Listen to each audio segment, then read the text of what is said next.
So let's get started. For the benefit of those who were not present yesterday when we started on chemical looping, the fundamentals of it.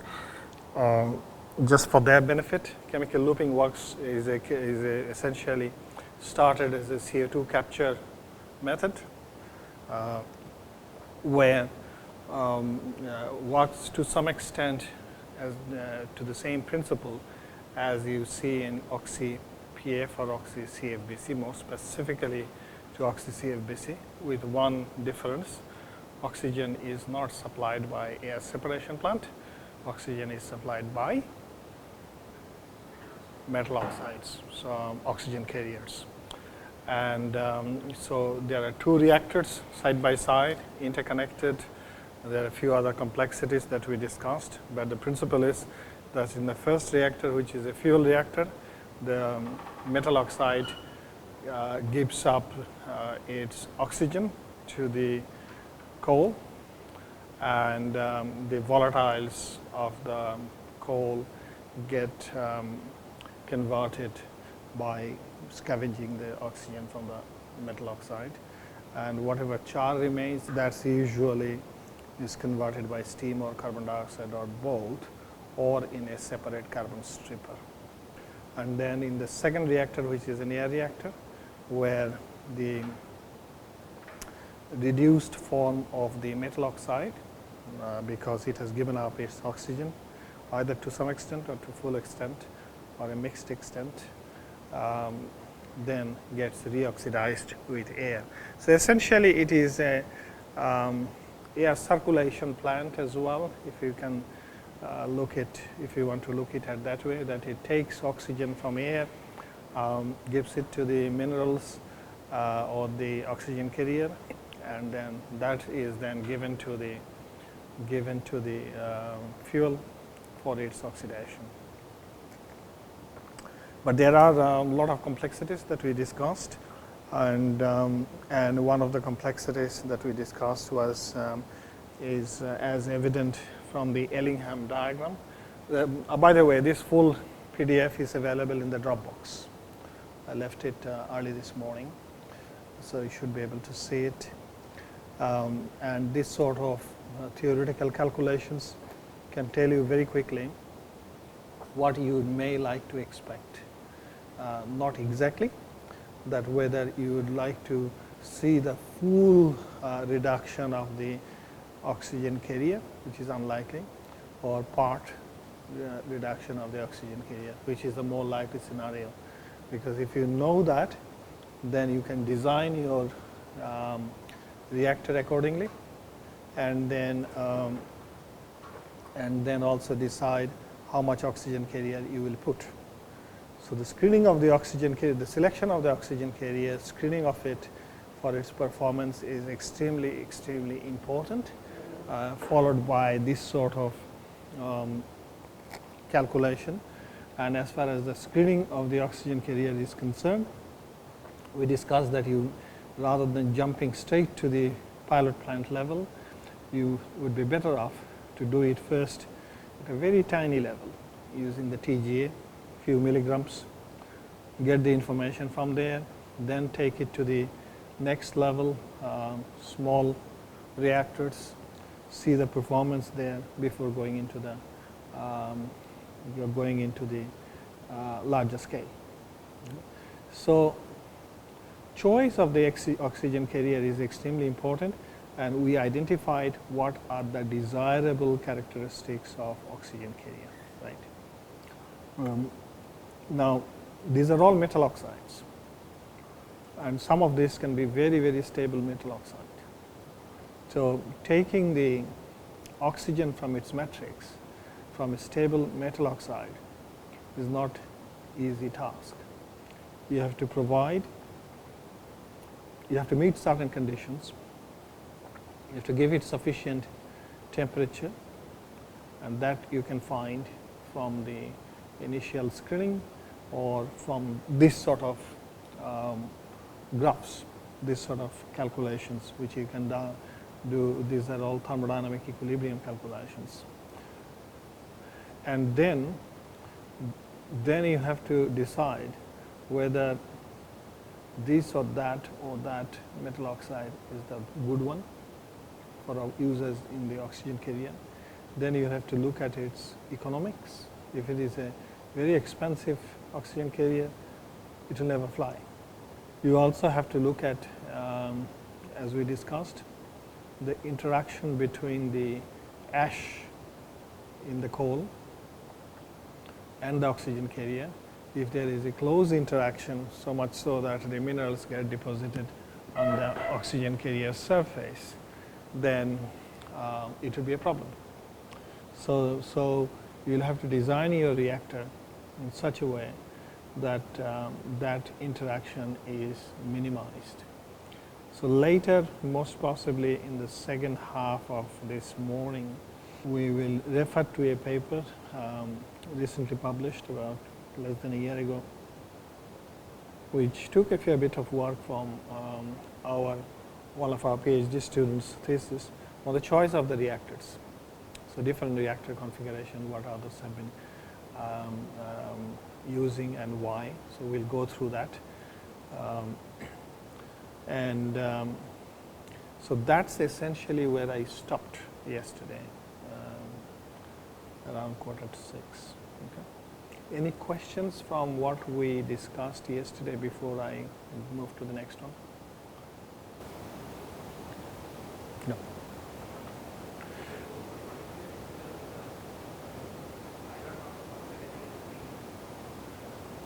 Yeah, we found out that for our case, iron oxide and ilmenite, which is an ilmenite, ILMENITE, which is a mineral of iron oxide and titanium dioxide, are the cheapest one as far as Australia is concerned.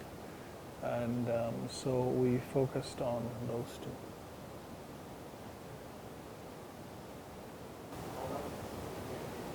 Yeah, so that's something that being currently looked at. Yeah, that's after around 80-hour mark. The students started seeing not deactivation. I mean the less favorable performance. Not that it was blocking the fluid bed, far from it, but it was not giving up its oxygen.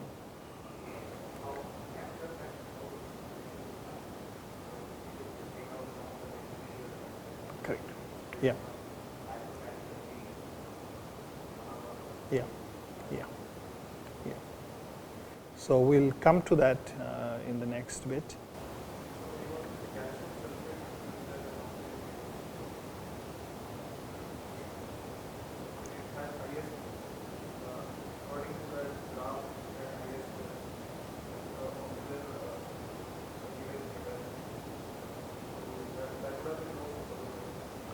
For us, that's a very expensive thing, and also we look at it in this way, that it's not actually the calcium sulfate as such.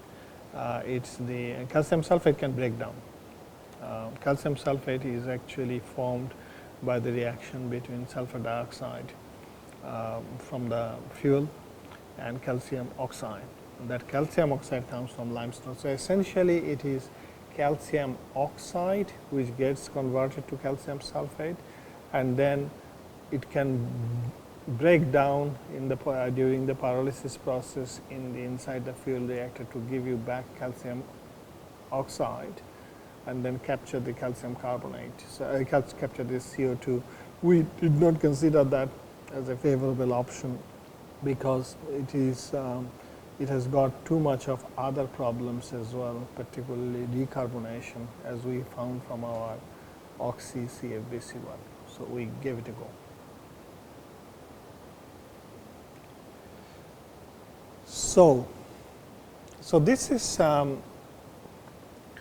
think this is where we stopped. So the student, the second student did the continuous tests for up to 35 hours, which the results will be shown in the next slide. But in here, he did some 5 cycle tests in the continuous flow reactor, continuous feed reactor, 10 kilowatt thermal, the larger one,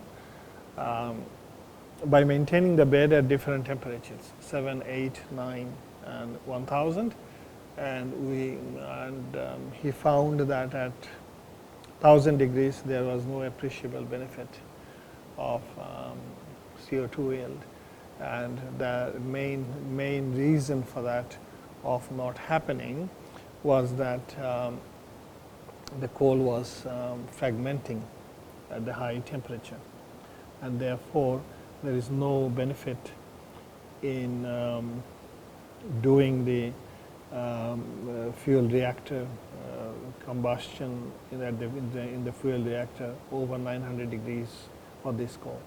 And that in effect is not a bad conclusion either, because these coals we have found in our CFBC trials of that around 900 degrees centigrade mark they start to release their minerals. So if you go above 900 degrees they will be releasing them faster, and then there may be problems. So we decided to continue everything for the rest of our program, all the fundamental work and the longer duration tests, all at no more than 900 degrees centigrade. So 900 doesn't mean 900 though. 900 can mean 80 to 920 degrees centigrade, because the temperature fluctuation is a fact of life in any fluidized bed. But this particular information was then carried forward, because we realized that for our coal 900 degrees centigrade is the optimum, but more importantly at that temperature we will get certain amount of unconverted carbon. So that carbon, unconverted carbon, has to be converted through other means. And the other means, we said, it cannot go along with the oxygen carrier to the air reactor, because if that happens, then in the air reactor will give you CO2, which we don't want at all. So there is something called a carbon stripper, a very small fluidized bed located between the fuel reactor and the air reactor, where the carbon will be stripped or carbon will be converted to CO2. So it's called the carbon stripper, stripping the carbon from the mix of oxygen carrier, spent oxygen carrier, and carbon or char, and then only the spent oxygen carrier goes over there. So sometimes you may ask the question, what should be the temperature of the carbon stripper? If it is too high, then the oxygen carrier will start to become oxidized. Spent oxygen carrier will start to become oxidized inside the carbon stripper, which you don't want. You want the oxygen carrier to be reoxidized inside the air reactor only, because that will be an exothermic reaction, and you need to extract that heat. So you don't want the oxygen carrier to be oxidized in the carbon stripper. Now, the oxygen carrier for its oxidation requires around the same 900 degrees. So what should be the temperature in the carbon stripper in that case? 900 degree, more than 900 degree, or less than 900 degree, and why? Huh?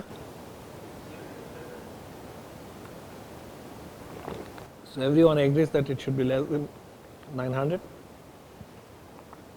Absolutely right. But then what is less than 900?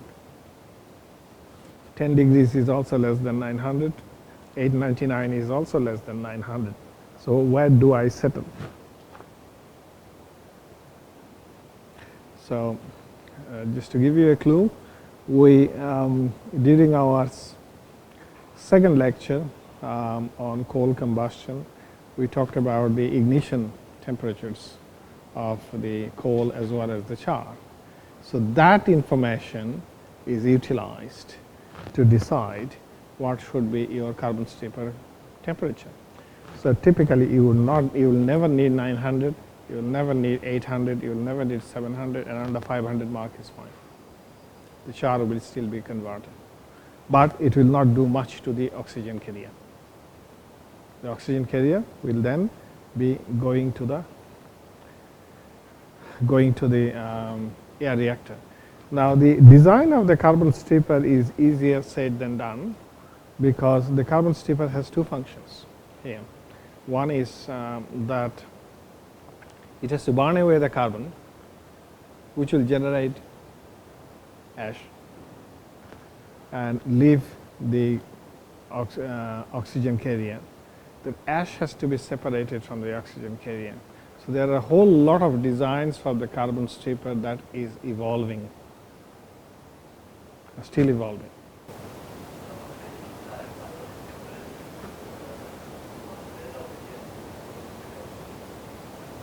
Oh, the oxygen from air. Yeah.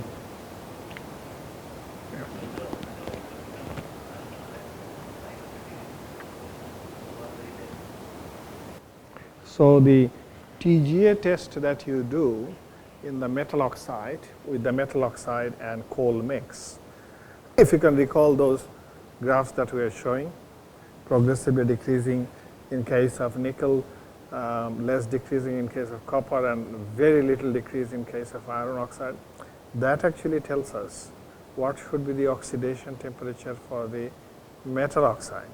As long as you stay well below that, should be fine. And we know for sure that char can be oxidized 500 degrees, maybe at best 600 degrees, because it is combustion. So that's not a problem. Okay.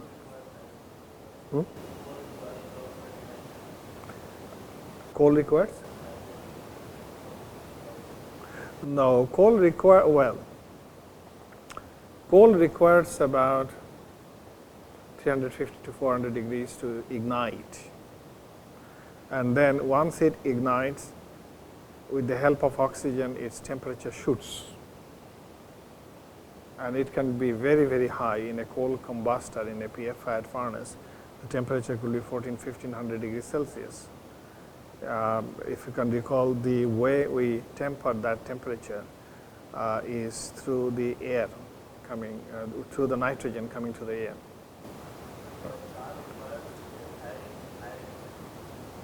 Or lower, what do you think? Huh? It should require lower ignition temperature. Okay, who agrees with that view? Char should require lower or higher ignition temperature?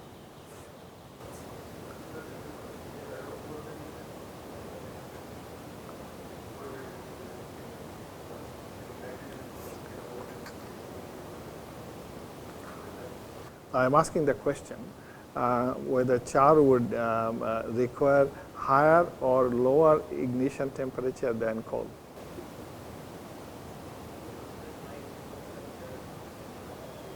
Yep. Higher. The other reason, main reason, volatiles. So char has less volatiles than coal. So obviously char will require higher temperature.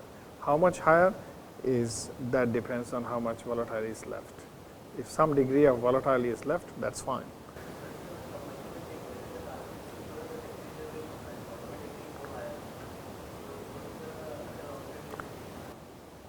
So your task as the designer is to not to make it go too high, and you can control that.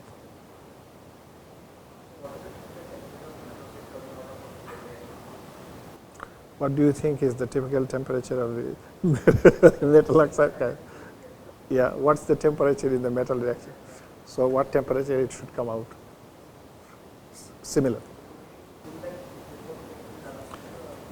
No, because cooling means you will need another heat exchanger, degree of complexity, etc. Rather use that heat in the carbon stripper, because for ignition what you need? For ignition, you need temperature and you need source of air. Other than that, if there is no source of air, high temperature, nothing is going to happen. No ignition is going to happen. So let it come, cool down a little bit. By the time it comes from the fuel reactor to the carbon stripper, whatever temperature that is, I think it will be automatically be about 500, 600 degrees depending on where it is located. At that time, you just no need for external ignition, just supply the air and then it will ignite. And you are absolutely right, the temperature will try to shoot, but then you have the lever, you have your control knob is the air.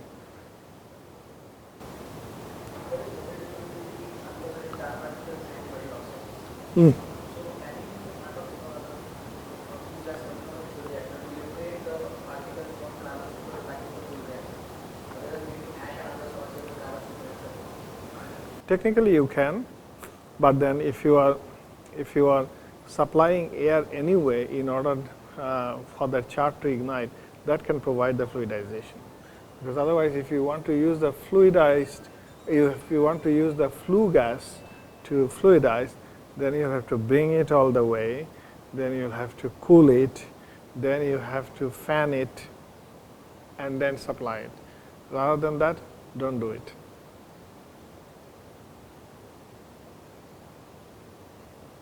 Okay.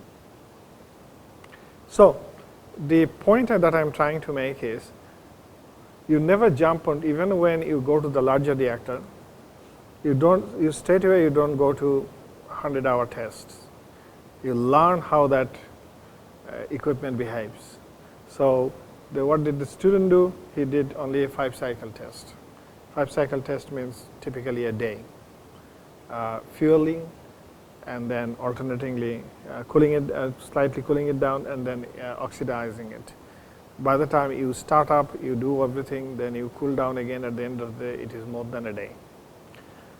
But at least it tells you that at each temperature, how much conversion you are going to expect, and that's what this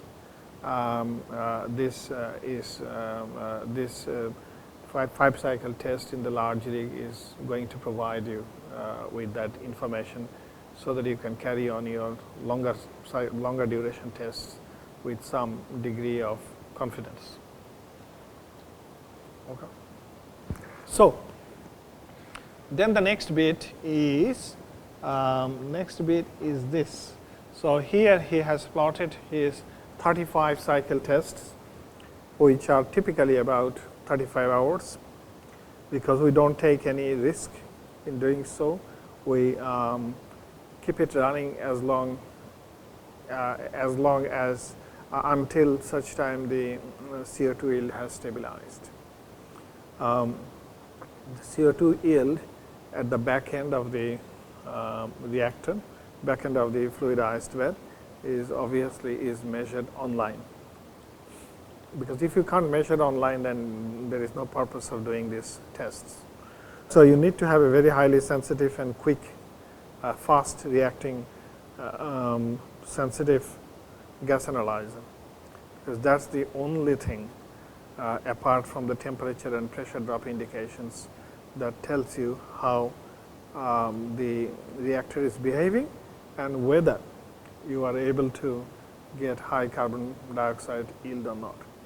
So in this case, obviously, we never could get to 100% yield, but that's fine. We learn every day. What are the other gases? CO2 and H2O and a little bit of nitrogen in this. Yeah. How does it? Oh, nitrogen you need to keep sending, through the feeding system, because you have to feed the coal. When you are feeding it at 4, 5, 10 kilograms per hour, you need an inert atmosphere, inert gas to feed the coal. So nitrogen comes from there. And then nitrogen is also used during the fuel cycle, during the fuel reactor that particular cycle, during the reduction cycle, nitrogen is also used for fluidization in this case. In a real reactor, you won't be, in a large scale reactor, you won't need that. But these were normalized for 0% fluidization nitrogen nitrogen feed.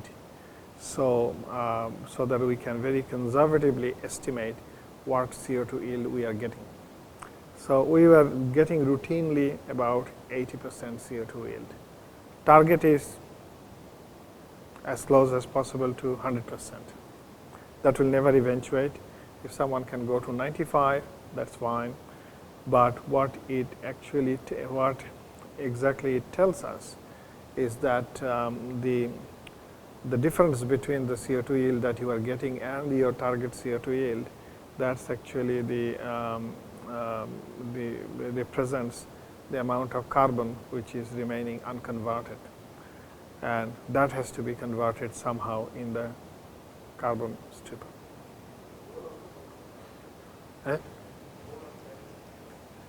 Very little, less than half of 1%.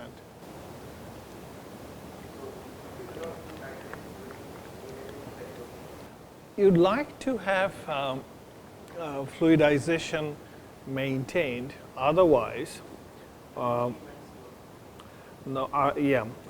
that's right, and otherwise you will be not establishing a good contact between the metal oxide and the coal, and that is the prime objective.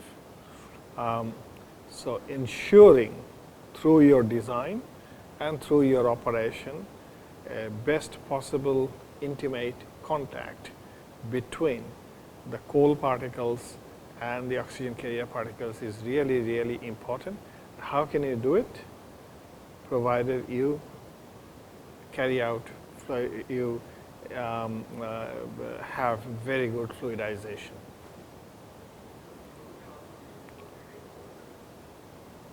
If you have, technically you can bring some, in a real plant, that's what they do. So, the CO2 is actually brought back, or if you can recall, if you can recall,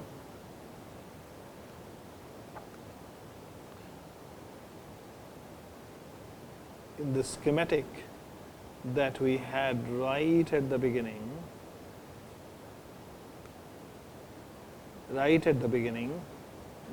okay.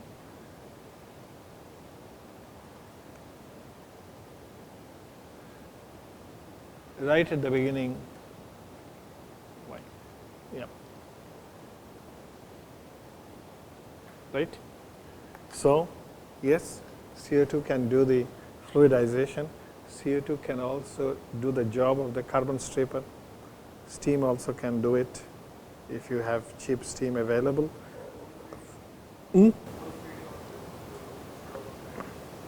Coal feeding, because if the feed line somehow gets hot, then you will start gasifying there. So, coal feeding always inert gas. So, in our tests, we did not feed CO2, we did not feed steam. Without that, we got 80% carbon yield. If we had the option of feeding CO2, that CO2 in practice can come from the back end, where CO2 and water vapor is emitted and it is condensed. CO2 can come from there because it's already cool and it's primed for pumping back into the reactor as a fluidizing gas. In that process, it will take our carbon yield to well over 80%, because it will also do some gasification.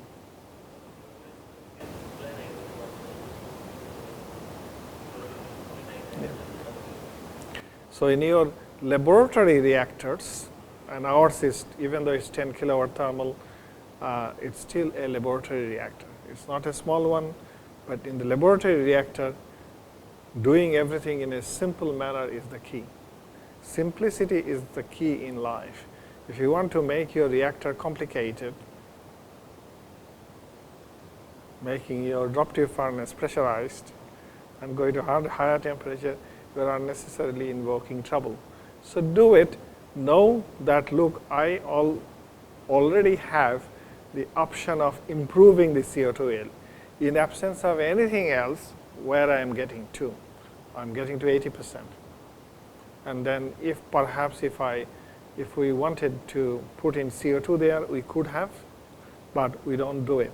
Our target is get sufficient results, know your system very well, that it works in a stable manner without without having any problems of agglomeration, etc. Do sufficient number of hours, in this case 35 hours. Secure the thesis of the hard-working PhD student, not the life of the supervisor, because the supervisor has got PhD already. That's the key. Okay? So keep it always simple. Get as much information as is possible. Then when you think that you have got enough information to write your thesis chapter very, very well, then venture into all these other sub-experiments, which is now my student will be doing, because he has got 100 hours without any problems or significant problems. So in a short test, not another 100-hour test, in a short test within a day, he will be testing all the other things that he could not test during these runs. So that is the most important thing. One of the important messages that I would like you to take, the PhD students. Work hard, but also work smart. Okay? So,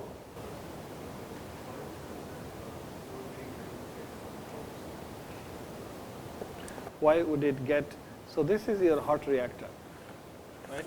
This is your hot reactor. And this is your cold feeding line. This is at 900 degree or 1000 degree.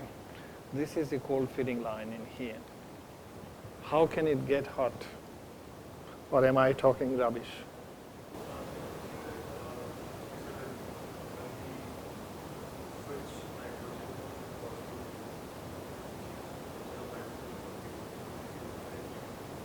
No. I said that if it gets hot, for some reason, and you will have to tell me why it can get hot. If it gets hot, then the CO2, if you feed CO2 rather than nitrogen, then you can start having gasification there. That much I can tell you. Now your task is to tell me why this line can get hot by conduction addition. So you are very smart people. Why didn't you turn up yesterday afternoon? I was dying to listen to your presentation. No time, because I've got so much to cover. Next time maybe through a video link to everyone, you can present it. Okay, anyway.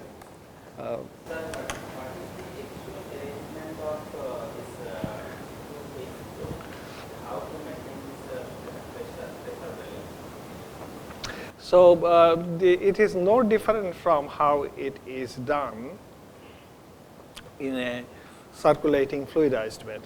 So in a circulating fluidized bed, what happens is you have the riser and then you have the return leg after the cyclone. And then you have the external heat exchanger, right? So let me draw it here.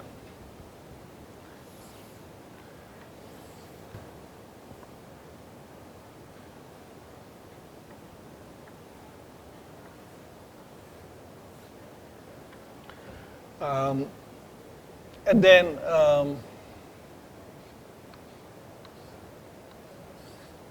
explosion vents, etc.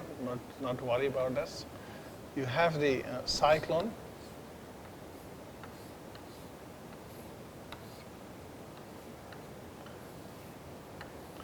cyclone then gets into the external heat exchanger, or J valve or L valve, whatever be the case.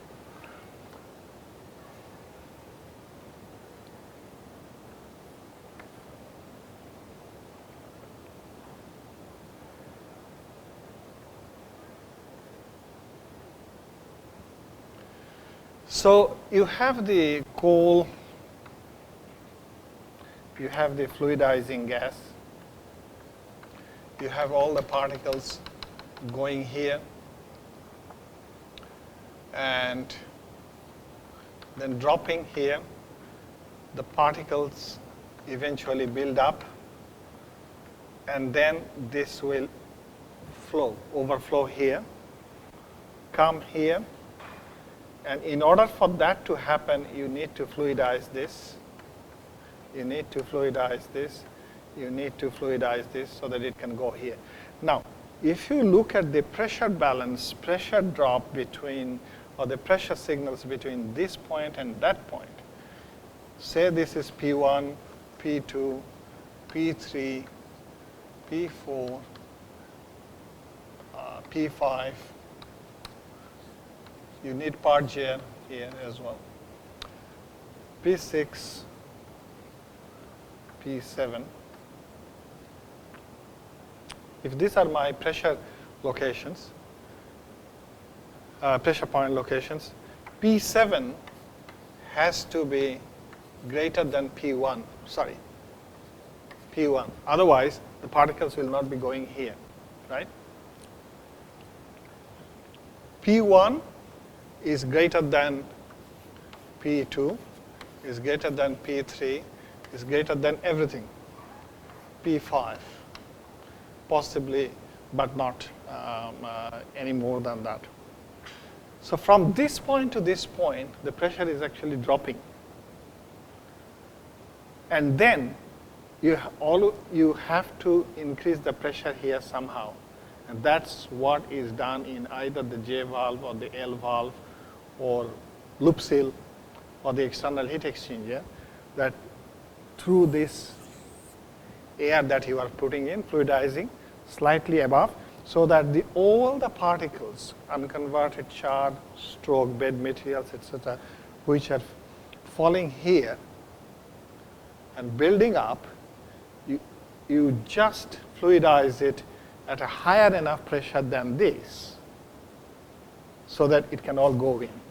So it's the pressure loop balance which is very, very important in the fluidizing.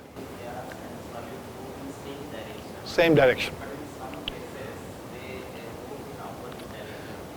For example, collapse gas and liquid, they flow upward directly. So in those cases, suppose you maintain a pressure of 50 bar or 30 bar. So how do you flow this one? So, okay. So, slight leakage also happens. In this instance, what also happens is that in as much as all the particles, majority of the particles are going this way, there is always a trickle flow, backflow near the wall, which eventually falls here. That's unavoidable.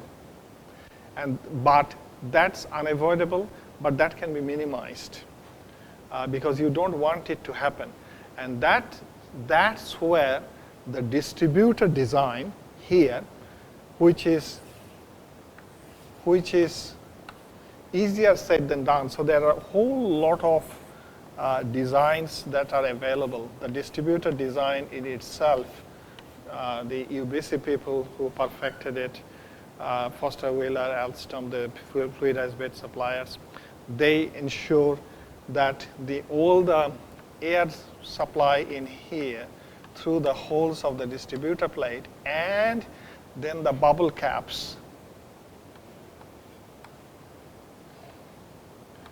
that they can go in without these lines being blocked by the falling ash or falling sand or falling agglomerates, so that this wall flow in the opposite direction is minimized, but you cannot completely eliminate it. So target here, compared to the other types of separation examples that you are alluding to. Here it is, you are trying to minimize it completely, minimize it, but you cannot eliminate it. But if a certain amount of coal and char and ash particles fall, or for that matter the bed materials they fall, that's in effect is not bad, because that's also protecting the layer. Not sure if I have answered your question correctly or not. But the pressure balance is first thing that you do when a fluidized bed reactor is commissioned under hot condition, as well as cold condition, as well as hot condition.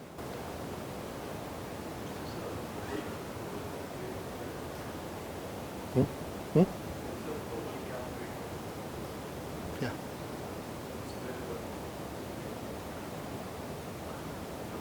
What is a bubble cap? Is that your question? Oh yes, where you are fluidizing it. So you remember Professor Shaha's lecture? He was talking about the bubble cap design in some of his slides. So that's where. So here, there is I have drawn only a single line. It's not a single line in a reactor. It's actually a plate. And because the function, so this is called distributor. The function of the distributor is to distribute the air, the fluidizing air very well. That's why you have this conical section. Otherwise, there will be wake. So you guys are all mechanical engineers, so you know what is wake. W-A-K-E. Right? So if you had a straight portion in here, then you had a recirculation in there, which is good, bad. That's why it is conical, so that the air gets very well distributed. But then the air has to go very well distributed inside the reactor. That's what this is provided. This is done. But if it was just a straight hole, it would never work, because the holes will immediately be blocked by all the solids.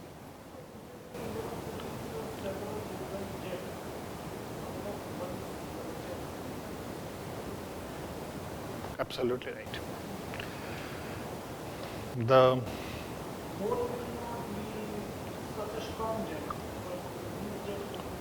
This will be a very strong jet, because the individual holes are quite tiny. In fact, remember I said a plant in the US, Pinon Pine, that failed. That was a fluidized bed gasifier, but still nevertheless a fluidized bed. That actually had a different kind of design. And different kind of design is that this tube went all the way inside, hoping that it will be distributing the air very well, or the gas very well, but they didn't realize that in this zone they will be having dead zones, in the opposite direction flow, and that really sucked in. There is a vortex that's created in the opposite direction that sucked in all the unwanted materials. So their design was different, and it failed spectacularly. So it is very important. The distributed design in fluidized bed, which I mean, Professor Shah did touch it anyway, is very, very important. You will you'll see when you look at the tender given by the companies participating in a tendering process and offering fluid bed design. They spend a fair bit of on their distributor. I would say it is still a little bit of an art rather than pure science of this. So let's quickly go back to where we were.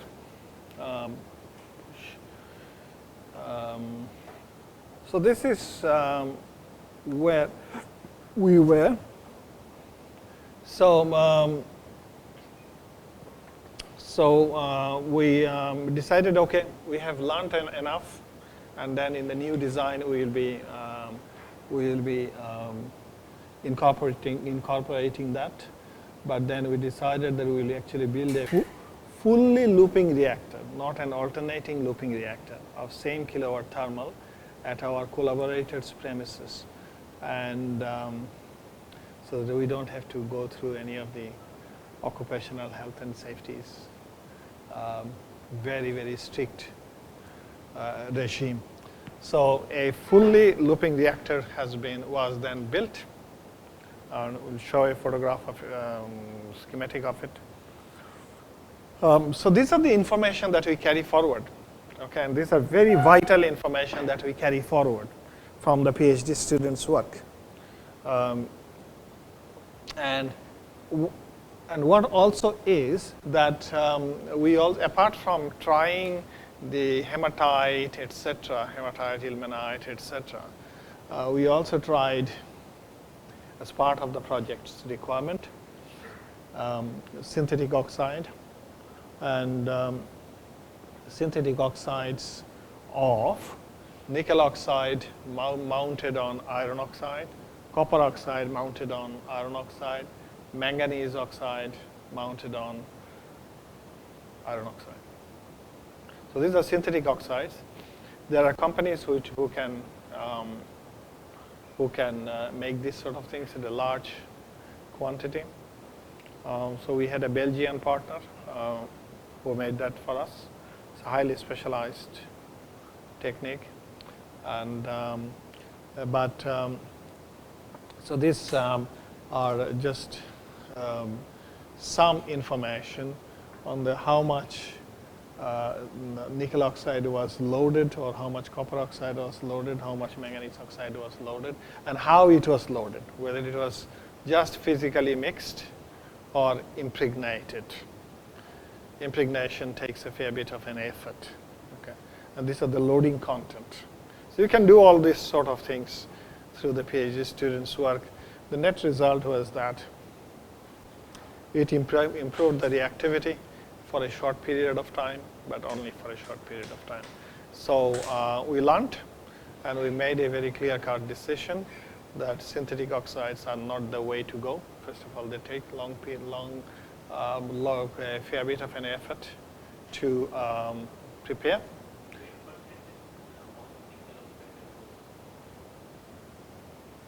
Yeah. So when we go to the CO2 to products, that discussion there, we'll have a bit more on this type of thing. It's a very involved procedure. So we also assessed the performance of the synthetic oxygen carrier, but I can tell you that's a no-brainer, that you don't really need to do it. Then any question of a new process hovers around the emissions from the process. How much emissions are there? And what emissions are we talking about? We are talking about CO2, we are talking about NOx, we are talking about trace elements, we are talking about mercury. And these are the same question that we ask ourselves when we do oxy-PF or oxy-CFBC, or for that matter, PF or gasification. So nothing exceptional. So my view that the view that we formed is that this will be no different to what you would expect in a normal CFBC or in a normal CFB gasifier. So if you have information on those ones, then you can be sure that it will be similar emissions you will get from this sort of chemical looping based fluidized bed operation. There will be no different. Of course, you'll have to prove it, and we did. Huh? What? Steam is not an emission. Steam is a good boy. Yeah. Steam helps. Okay? Without steam, you cannot do anything. So, so the major conclusions that we took forward and let the student go with his thesis that the low ash and highly reactive Victorian brown coals are very suitable fuels for CLC as the interactions with the oxygen carrier is low. Of course, we did only 35 hours. What would happen in 100 hours? No one knows. But the reduction initiates around 550 degrees centigrade. Remember, we did that for the high temperature X-ray diffraction, synchrotron X-ray diffraction work that we were discussing yesterday. The reduction starts quite early. And reduction beyond FeO completely is not favorable. You will need a lot of effort to take all the oxygen carrier all the way to metallic oxygen. But that's fine. All that will do is that it will tell you that use more oxygen carrier. If you know how much oxygen you have been able to take from it, the iron oxide, for example, we calculated yesterday that there are only 48 units of oxygen in 160 units of hematite, right? Which is 30%. And through Ellingham diagram and experiments, etc., we could see that quite easily we can use only 30% of that 30%,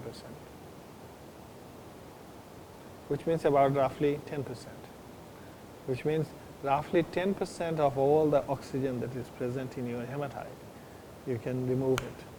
The other 90% oxygen stays with it. So you then have to ask yourself the question, is it worth trying to get more of the remaining 90%? Because all it means is just supply more and don't bother about doing it, trying to go too high, because this hematite that I am given, I cannot use without some difficulty more than 10% of the oxygen that is inherent in it. But that's a fantastically important information to have, because that will tell you how much bed material or oxygen carrier you have to have there all the time. Whether you supply it right from the beginning or extract a little bit from the bottom all the time and make up. So nothing is bad, really.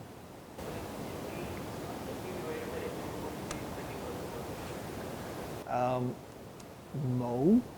What I'm saying is, yeah, Fe divided by Fe2O3 is 30%. No, oxygen divided by Fe2O3 is 30%. Right? Yeah. Correct.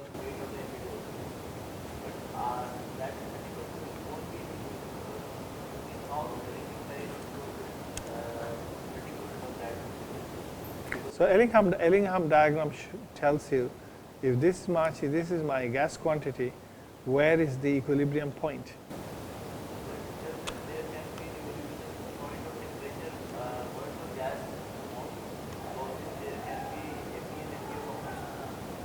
So if you can go to more and more Fe if you increase the gas flow. But if you continue to go into increasing the gas flow, that comes, first of all, it comes at a cost, because you need to have a lot of fan power. Secondly, you might completely disturb the fluidization regime away from the CFB. So think about it that way. So the point I'm making is that 10% of the oxygen present in hematite, or our type of hematite, we can easily use it to go by another 1, 2, 3, 4, 5 percentage point. We'll need some effort. If I want to do so, I can do it, but then I will have to have a taller fluidized bed. So it's the capex versus opex thing. And iron oxide is cheap. Hematite is really cheap. You go certain parts of the world, you can see only brown dot, which is nothing but hematite. Red dot, nothing but hematite. So what's the problem?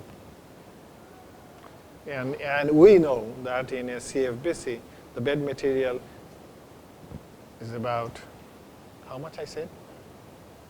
5% of the total. No, I said 95% of the total. Yes.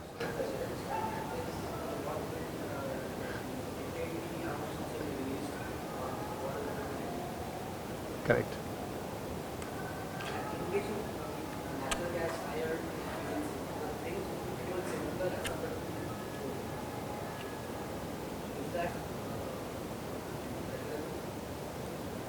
Is that preferable?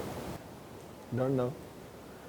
My task is just to deflect the question and then get the answers from someone, and me learning it. So, and we have got a lot more to cover as far as CLC is concerned. But let me make this point. CLC is a fantastic area to research. A lot of unknowns.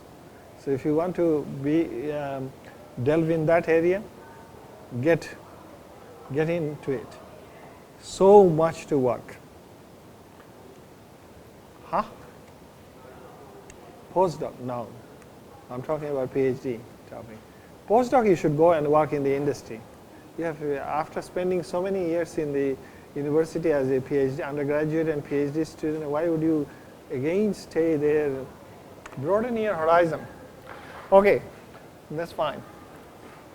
Okay, so the major conclusions that we also took forward is that the use of secondary metal oxides on iron oxide can increase its reactivity, but only for some time.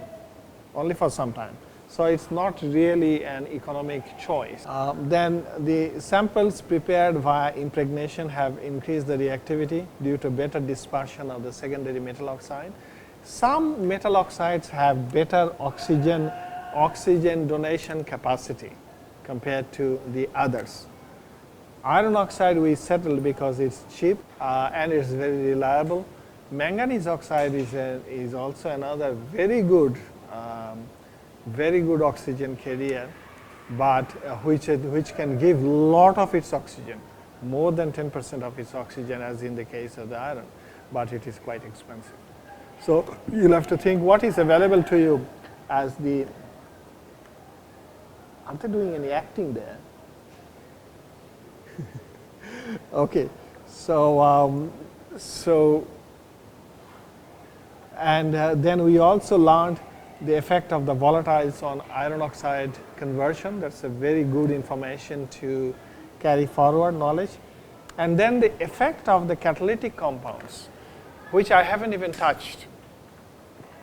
Iron oxide, for example, which is an oxygen carrier in this case, is also known to be a catalytic element for carbon conversion through gasification. There are other catalytic elements also present in the coal, as we have seen, such as calcium, magnesium, sodium to some extent, etc. They can all play a part in converting the carbon faster. That's what the catalysts do, right? The catalyst process allows the process to go faster. That's the role of the catalyst. It never disturbs thermodynamic equilibrium, but it allows you to reach thermodynamic equilibrium rather than this way. It allows you to reach that way faster. Correct.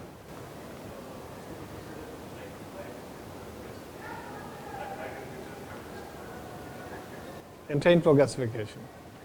At entrained flow gasification, catalysts are dead. But in the fluidized bed, they can be little bit active. Good question.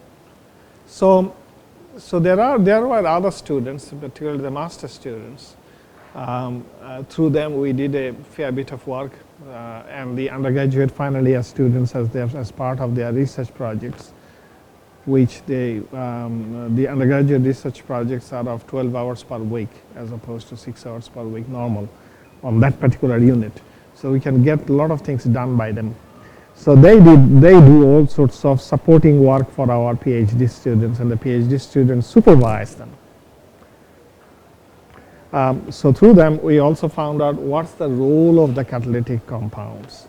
So how we do it, I haven't even mentioned it.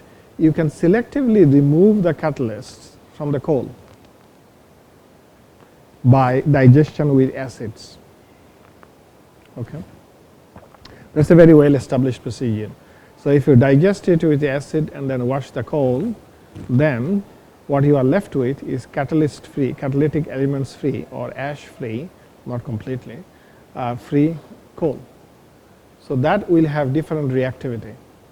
You test that in a small laboratory fluidized bed, you can see the performance of that catalyst free coal's performance in CL condition, chemical looping condition, fuel reactor condition.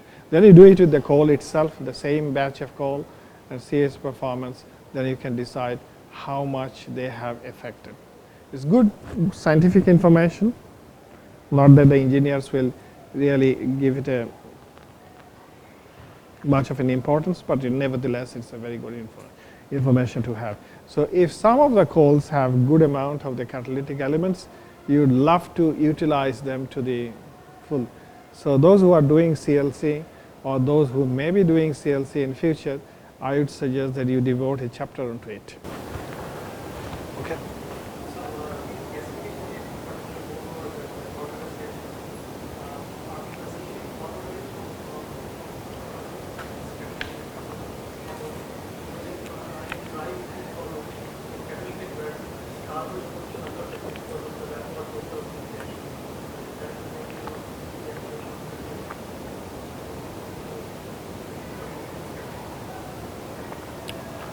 So I think half of the question you have already answered. So the other half, this Boudward reaction or carbon steam reaction, are these forwardly directed reactions all the time? Huh? These are reversible reaction, correct? Depends on temperature, correct? What else? What else takes it forward? Yeah. Then? Huh? What does that mean?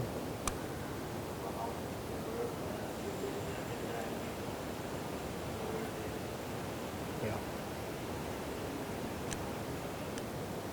A reaction, a reversible reaction, which a Boudward reaction is, or for carbon steam reaction is, it will only go forward provided you are removing the products quickly. So you guys have given me the answer somewhere embedded there. Similar to when we mark the exam papers, I have to search for what is correct. So you have given me everything and then asking me. So you have given it. So it's the forward. It will go in the forward reaction provided you remove the products. Okay. The second one, which you have answered already, dry reforming of steam, reforming of methane, which we will discuss in the next module. Whenever you are trying to involve a hydrocarbon in a reaction, a heterogeneous catalysis based reaction, that means you have the catalyst, you have the gas, and then you have the solids. The catalysts are solids. The main reason why the catalysts get deactivated quickly is coking, is the carbon depositing on the catalyst. That's a universal problem, but that's also a problem that can be tackled. We'll talk about that. Okay, good. So anyway, these are the information, and then the other information that we also concluded, not from our work, this one though, that the fixed bed reactors, because we don't have fixed bed reactors for our coal, but the other people, Ohio State University, for example, for their coals, they use nothing but fixed bed reactors. Fixed bed reactors provide better contact between the volatiles and the oxygen carrier for their type of coal. Fluidized bed reactor configuration provided the shortest reaction time. Use of a bubbling CFB is bubbling, and CFB is expected to provide improved results. So these are some of the information that you generate from your laboratory scale tests. And then what else is there? Proof of concept is accomplished with the 10 kilowatt thermal full CLC reactor, which we subsequently built. So based on that student's work, then another student embarked on this journey. He looked at longer term experiments using both a batch reactor, a smaller batch reactor, but the more importantly the 10 kilowatt thermal alternating CLC reactor at Monash. Then there is a 10 kilowatt thermal continuous flow looping reactor. That means two reactors working in tandem that we built at CSIRO. CSIRO in Australia is equivalent to some extent CSIR in this country. There we trialed synthetic oxygen carriers and different oxygen Australian minerals, and then we also embarked on a process modeling for a nominally 550 megawatt electrical plant using Aspen Plus.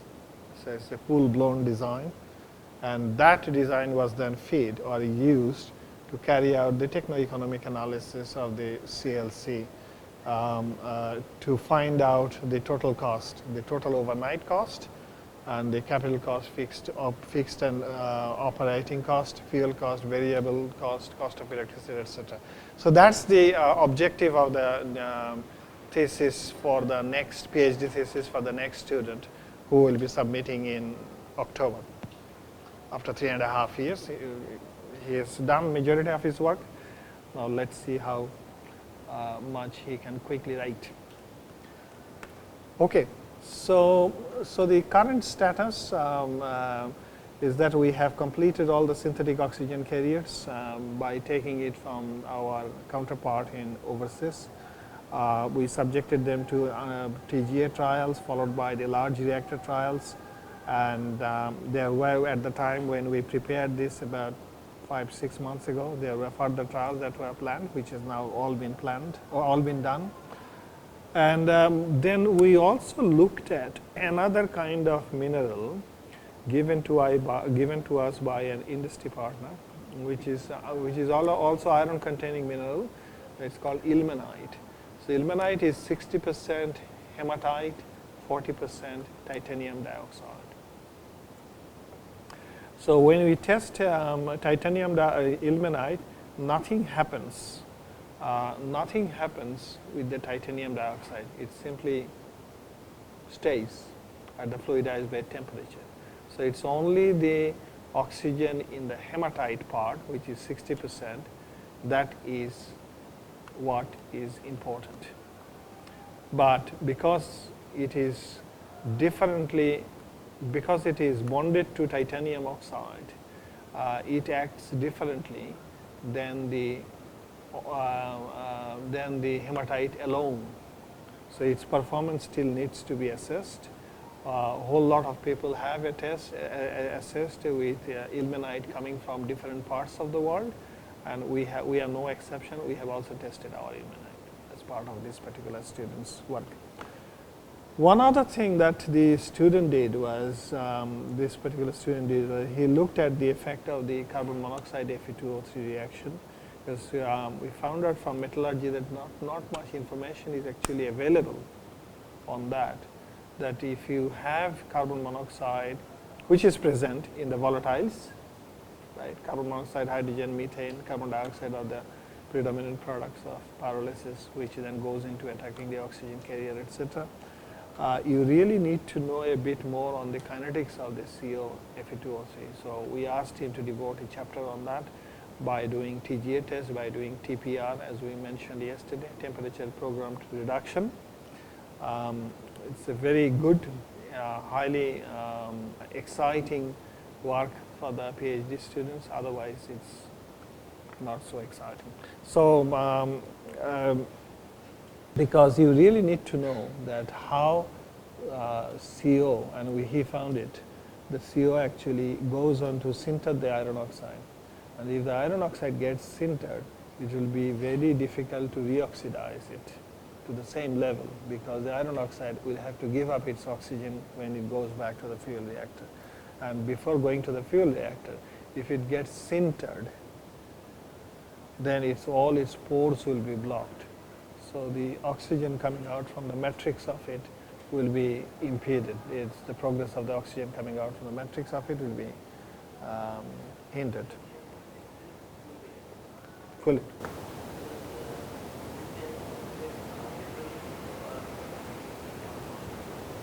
Will that be heterogeneous or non-heterogeneous?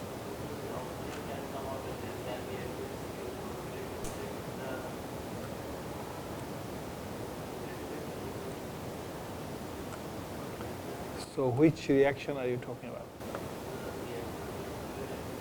Yeah. No, sorry, yeah, good question. What I wanted to mean in here, if you take a material and heat it, even in nitrogen, up to a certain temperature nothing will happen. So you must have done a little bit of metallurgy during the undergraduate, right? So if you go on heating it, even in an inert atmosphere, what will happen to its surface? The surface will try to get sintered. The higher the temperature you take it to, you get more quickly sintered. And that happens more in case of, in presence of the reducing gases, hydrogen, CO, etc. So we asked him to look at what actually happens in presence of CO and iron oxide, what happens to its surface, because invariably that will be present. No more than that. So fundamental information. So then this is the continuous flow reactor that was built in our collaborators premises, CSIR's premises. They did, the student went and did long duration experiments there, but there are problems. When we started to doing the long duration tests in there, we could not go more than, I think, 30 hours or so. There were problems of leakage simply because the interaction between the two reactors working in tandem, that could not be established very well. So fluidized beds on their own work very well, but when you ask it to work in conjunction with another one, then you need to know a fair bit more. And we learned, so we decided that after, even though initially we said, we promised to our sponsors that we will carry out 100-hour tests in there, but then we decided that for the benefit of the PhD student who has to complete his work, we will not do it there, we would rather do it in our alternating fluidized bed reactor, which we built, we know it very well. Okay. So then the investigation with other, there also he carried out the investigation with the other synthetic oxides, because the majority of the tests that were done are short-term tests, and estimating from there the lifetime of the synthetic oxygen carriers. That he could do very well. And the bed inventory and the density advantage, the other issue. Ilmenite has a density advantage in the sense that it has got 40% titanium in it, which is very dense material compared to hematite alone. So when you have 100% hematite versus 60% hematite and 40% ilmenite, obviously the overall density will be higher. So that actually has an advantage in many respects, that you need you need lower amount of bed material in the fluidized bed, but the fact is you need higher fan power. Okay, so that nicely takes us to the break, and I will then talk about immediately after the break reactors used by different people in different parts of the world, and then we will move to the other kinds of work done by using the chemical looping concept.